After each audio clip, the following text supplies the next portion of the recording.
उतना ही आप बंधन युक्त हैं, दुखमय हैं, चिंतामय हैं, क्लेशमय हैं, अशांतिमय हैं। ये अंदर बैठा लिए आप, देखिए आप जिस असर को आप जितना जोर देंगे स्वीकृति में, वो उतना ही प्रभाव डाल देगा। अपने लोगों को आंतरिक विषय, ये सब चिंतन का विषय है। जो भगवत शरणागत जन होते हैं उनके चिंतन में भगवान देते हैं। ये भगवत प्रदत्त बात है जो आपको सुनाई दे रही है। ये सबकी समझ में नहीं आएगा, अध्यात्म है। सबकी समझ में आएगा रुपया कैसे बढ़े ये बताओ, हमारा काम कैसे बने ये सब घटिया स्वप्नवत। कुछ भी मिल जाए तुम्हें, जब तक प्रभु नहीं मिलेंगे तब तक तुम्हें विश्राम नहीं मिलने वाला। कुछ भी बन जाओ, ब्रह्मा बन जाओ, इंद्र बन जाओ, कुछ भी, ये बात जीवन में नहीं आई तो चूक हो जाएगी।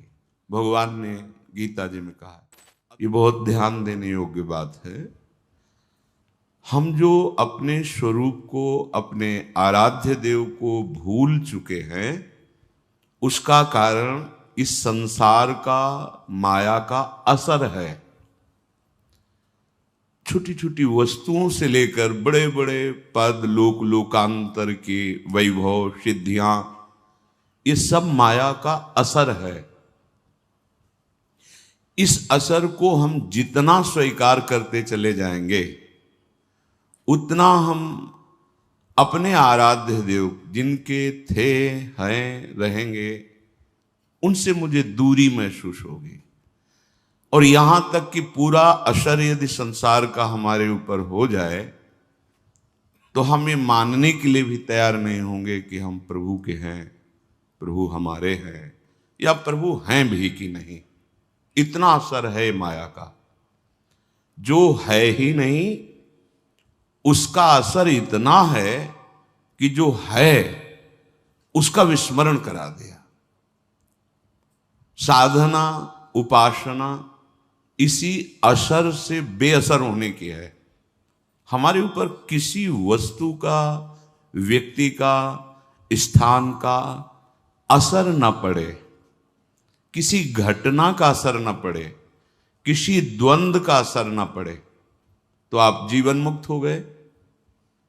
जब तक किसी भी छोटी सी छोटी वस्तु का आपके ऊपर असर पड़ रहा है, असर पड़ना कोई ज्यादा घातक बात नहीं है, असर स्वीकार करना ये घातक बात है। आप समझ रहे हैं? सृष्टि में सब कुछ है, ना उसके बढ़ने से आपको कोई सुख मिल रहा है, न नष्ट होने से सुख मिल रहा है। आपका जहां अपनापन स्वीकृति हुई उसी का असर आपके ऊपर है।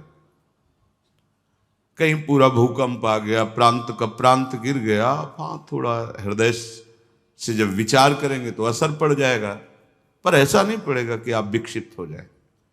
लेकिन आपका अगर एक कमरा भी गिर जाए तो असर पड़ जाएगा। आप जो स्वीकृति किए हुए हैं, जिस असर की जितनी मात्रा में, उतना ही आप बंधन युक्त हैं, दुखमय हैं, चिंतामय हैं, क्लेशमय हैं, अशांतिमय है। ये बहुत खास बात है। साधना का मतलब है पूरे विश्व ब्रह्मांड में भगवान की जितनी रचना है, इसका असर न रह जाए आपके ऊपर। तभी तो शांत एकदम भगवदाकार वृत्ति, वो आप है। ये आपका स्वरूप वर्णन किया जा रहा है। नित्य, शांत, आनंदमय, अभाव रहित, परम सुख राशि। ये असर विवेक के द्वारा बेअसर किया जाता है। जब आप सत्संग सुनते हैं, भगवान नाम जप करते हैं, भगवत आराधना करते हैं, तो आपकी बुद्धि परम पवित्र हो जाती है। परम पवित्र बुद्धि में जो विवेक प्रकट होता है, वो इन असरों से बचाता है, काटता है इन असरों को। आप जितना जो कुछ स्वीकार किएंगे वही दुख दे रहा है, वही दुख देगा। बिल्कुल आपको किंचन मात्र किसी वस्तु, व्यक्ति, स्थान की आवश्यकता नहीं है। आपकी बुद्धि मलिन होने के कारण ये बात स्वीकार नहीं कर पाएगी कि आपको किसी भी वस्तु, व्यक्ति, स्थान की आवश्यकता नहीं है। आप कहेंगे प्राण पोषण के लिए, शरीर पोषण, ये सब आपने स्वीकार किया है माया को, इसलिए आवश्यकता, इसलिए चाह, इसलिए आप विक्षिप्त हो रहे हैं, दुखी हो रहे हैं, अशांत हो रहे हैं, मरण धर्मा हो रहे हैं, जबकि आप अविनाशी हैं। नहीं, आपको ब्रह्मबोध की बात तो, भगवद अंश तो हैं आप, भगवत दासत्व को प्राप्त करने का अधिकार तो है। आप इस असर पर ध्यान दीजिए। आप देखिए, प्रत्येक मिनट में कोई ना कोई वस्तु, व्यक्ति, स्थान, घटना, परिस्थिति, द्वंद्व आपको अपने असर में लेना चाहता है, अपना प्रभाव डालना चाहता है। हर क्षण साधक युद्ध करता रहता है। प्रत्येक पल हर वस्तु, व्यक्ति, स्थान, घटना को बेअसर करता रहता है। तभी उसको इस बात का परम लाभ मिलता है कि वो स्वराज्य सिंहासन पर विराजमान हो जाता है। स्वा, जो हमारा स्वरूप है, शंकर सहज स्वा रूप संहारा, लाग समाधि अखंड अपारा, अखंड अपार क्षमता भरी सुख वृत्ति उसके हृदय में उदय हो जाती है। हम कभी प्रभु से विलग नहीं हुए, अब भी प्रभु से विलग नहीं है, आगे हमें कोई नहीं कर सकता। ये हमारी गलती है। हम स्वीकार करते चले जा रहे हैं मायाकृत असर को। ये अंदर बैठा लिए आप, देखिए आप, जिस असर को आप जितना जोर देंगे स्वीकृति में, वो उतना ही प्रभाव डाल देगा।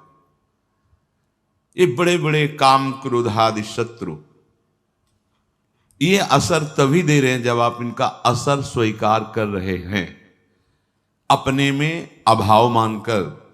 इनके द्वारा इस भाव में सुख मिलेगा, इस असर ने आपकी दुर्गति कर दी। अपने लोगों को आंतरिक विषय, ये सब चिंतन का विषय है। जो भगवत शरणागत जन होते हैं उनके चिंतन में भगवान देते हैं। ये भगवत प्रदत्त बात है जो आपको सुनाई दे रही है। असर, हम काम भाव में सुख देखते हैं तो काम का असर आ गया। अहम भाव की पुष्टता, कामना में बाधा, क्रोध आ गया। संसारिक भोगों में सुख मिलता है इसलिए रुपया की आवश्यकता, लोभ आ गया। ये सब हमारे परिवार के प्यारे जन हैं, अंदर विराजमान प्रभु को न जानते हुए शरीरों में मोह हो गया। जो भी गुण वृत्ति आपके अंदर जागृत हुई, अभिमान कर बैठे। क्रिया को अभिमान के द्वारा स्वीकृत, मैं करता, जो वस्तु भोगी मैं भोगता, ये मेरे से आगे निकला जा रहा, मात्सर्यता। ये माया के जो प्रधान प्रधान दोष हैं, इनका हमारे ऊपर असर तभी पड़ेगा जब हम इसको स्वीकार करेंगे। स्वीकृति अस्वीकृति से काटी जा सकती है, पर ये स्वीकृति बिना भगवत स्वीकृति के तुम्हारे में सामर्थ्य नहीं कि इसे अस्वीकृत कर सके, इसे नकार सके, इसका असर आपके ऊपर ना पड़े, ऐसी तुम्हारे में सामर्थ्य नहीं है। खो चुके हो, स्वरूप को भूल चुके हो। इसलिए पहले स्वीकार करो कि हमारा युद्ध केवल इस बात का है कि कोई भी वस्तु, व्यक्ति, स्थान, घटना ये असर न डाल पावे। कैसे जानोगे कि आपके ऊपर असर पड़ रहा है कि नहीं? यदि भजन छूट गया तो असर पड़ गया। कोई भी हो, कोई वस्तु हो, व्यक्ति हो, स्थान हो, घटना हो, कोई भी। यदि हम प्रियालाल को भूल गए तो असर पड़ गया। अब आप देखो, इस बात को जांचो हृदय में। नहीं तो सच्ची बात है, प्रभु की प्राप्ति के लिए कोई साधना नहीं करनी। क्योंकि साधना असर मिटाने के लिए, आप असर मिटाएं भगवत बल से तो आप देखेंगे कि वो थे, हैं, रहेंगे, वो खेल रहे हैं बाहर भीतर सब जगह। बहिरंतस्य भूतानाम अचरम चरमेव च सूक्ष्मा तद विज्ञेयम दूरस्थम चांतिके तत्। दूर हैं, नजदीक हैं, भीतर हैं, बाहर हैं, दशों दिशाओं में हैं, समस्त चराचर में मेरे प्रभु खेल रहे। चराचर में और चराचर के रूप में।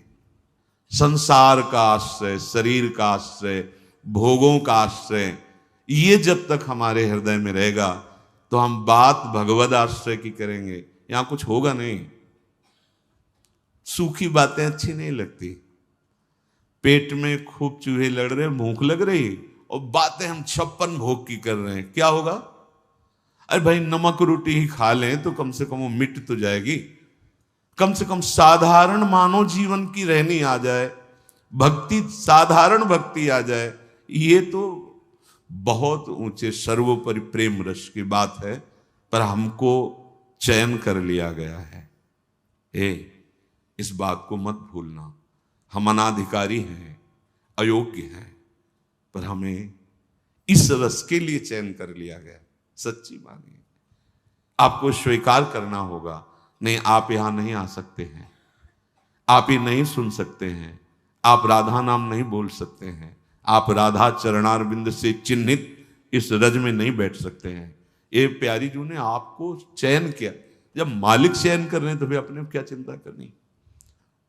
वैसे तो हम उनके योग्य नहीं, पर उन्होंने पसंद कर लिया। अब ये उनकी मौज की बात है। अब हमारी केवल एक बात रह गई है कि जिन्होंने हमें पसंद किया है, जिनकी हम अनंत जन्मों से खोज कर रहे हैं, इन्हीं की खोज कर रहे हैं। जिस दिन संसार का असर मिट जाएगा उस समय तुम्हारे हृदय में ये सब हलचल समाप्त हो जाएगी। दुख सुख मान अपमान लाभ हान द्वंद्व जितने, इसी को मिटाने के लिए हम खोज कर रहे हैं। उस परम सत्य की, उस परम अविनाशी की, उस परम सुख की, जब हमें मिटा दे इस द्वंद्वों के भावों से। हमारा जो भाव गलत बन गया द्वंद्वात्मक जगत में, ये सबकी समझ में नहीं आ गया। अध्यात्म है, सबकी समझ में आएगा रुपया कैसे बढ़े ये बताओ, हमारा काम कैसे बने ये सब घटिया स्वप्नवत, ये सब घटिया स्वप्नवत है। अब उनको समझाने के लिए नीचे की धरा में उतर के बात करनी पड़ती। कुछ भी मिल जाए तुम्हें, जब तक प्रभु नहीं मिलेंगे तब तक तुम्हें विश्राम नहीं मिलने वाला। कुछ भी बन जाओ, ब्रह्मा बन जाओ, इंद्र बन जाओ, कुछ भी, भटकना नहीं मिटेगा। प्रभु की बड़ी कृपा है कि भटकना मिटने वाला समय आ गया है हमारा। अब भटकना नहीं है, अब हमें प्रभु की प्राप्ति ही करनी है। एक स्मृति, दूसरा स्मृति निरंतर चलाने के लिए नाम जप, तीसरा भगवान की बड़ी कृपा है और मुझे इसी जन्म में भगवत प्राप्ति होगी, और चौथी बात सब में श्री भगवान हैं। ये पहली स्वीकृति साधक के हृदय में होती है। फिर सब स्वयं श्री भगवान ही बने हुए हैं। उसके आगे कह रहे हैं कि यदि आपके हृदय में ये बात जीवन में नहीं आई तो चूक हो जाएगी। भगवान ने गीता जी में कहा है अद्वेष्टा सर्वभूता नाम। श्री जी की प्राप्ति के लिए तैयारी करो। जो कल चर्चा, उसके आगे का है विषय अद्वेष्टा सर्वभूता नाम। किसी भी संसार के किसी भी व्यक्ति से तुम्हारी दुश्मनी तो नहीं है।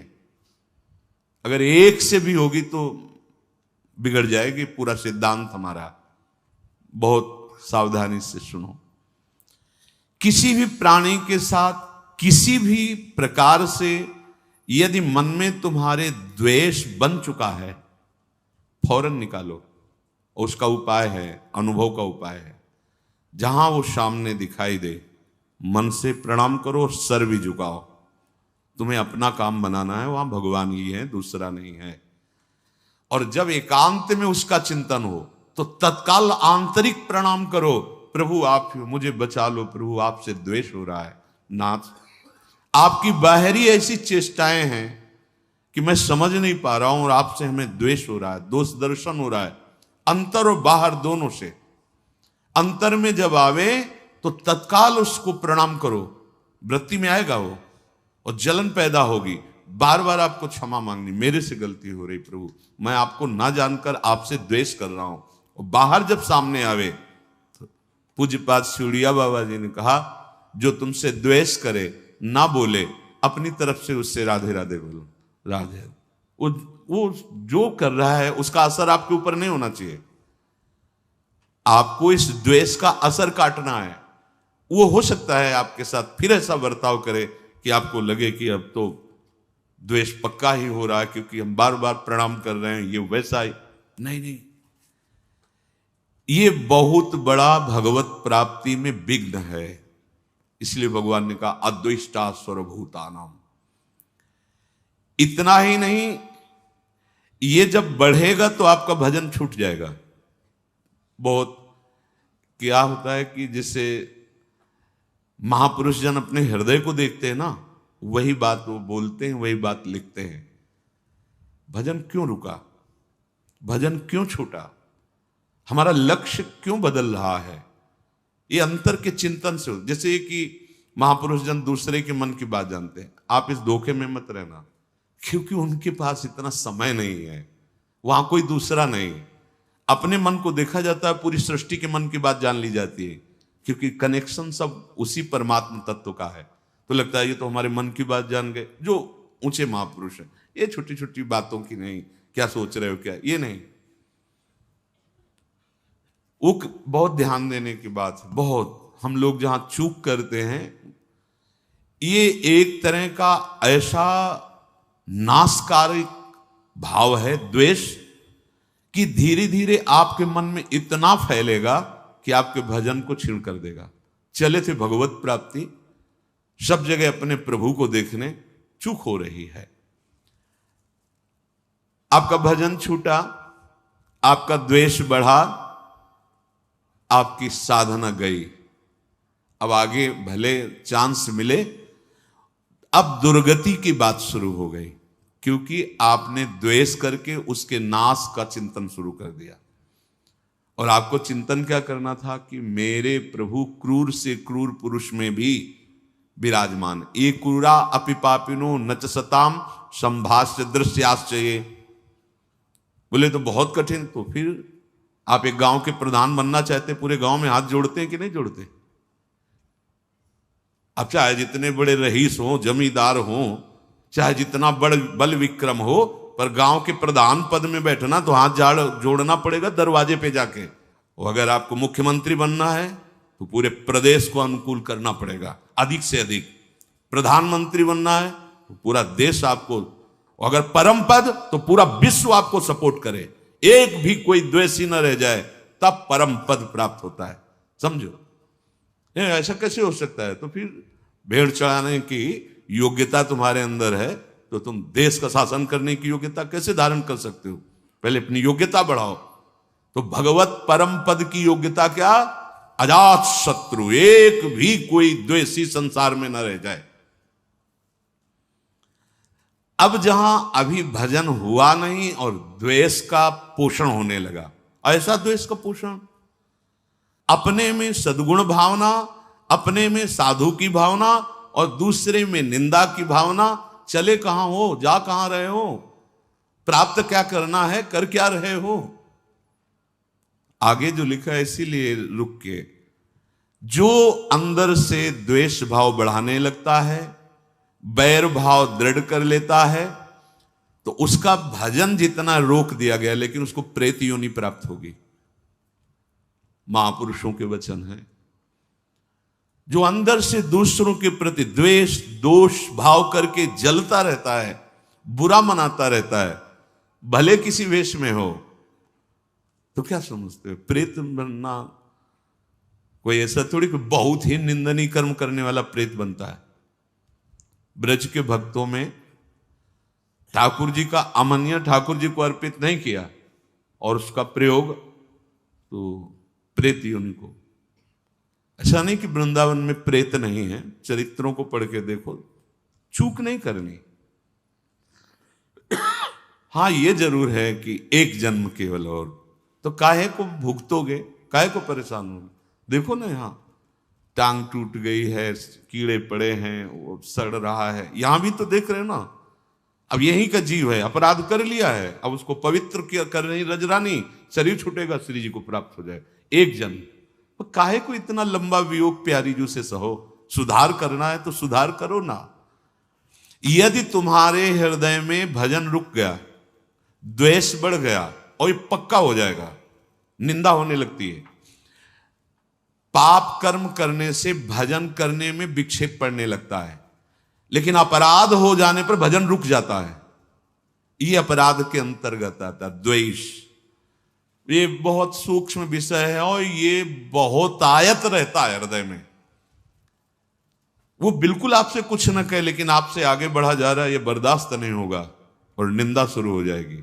अरे आए काहे के लिए हो, क्या करने आए हो, क्या कर रहे हो, अपने से प्रश्न करो, क्या जानने आए हो, क्या पाने आए हो, उन्नति किसे कहते हैं, अवनति किसे कहते हैं, ये परिचय आप अपने अंदर देखो।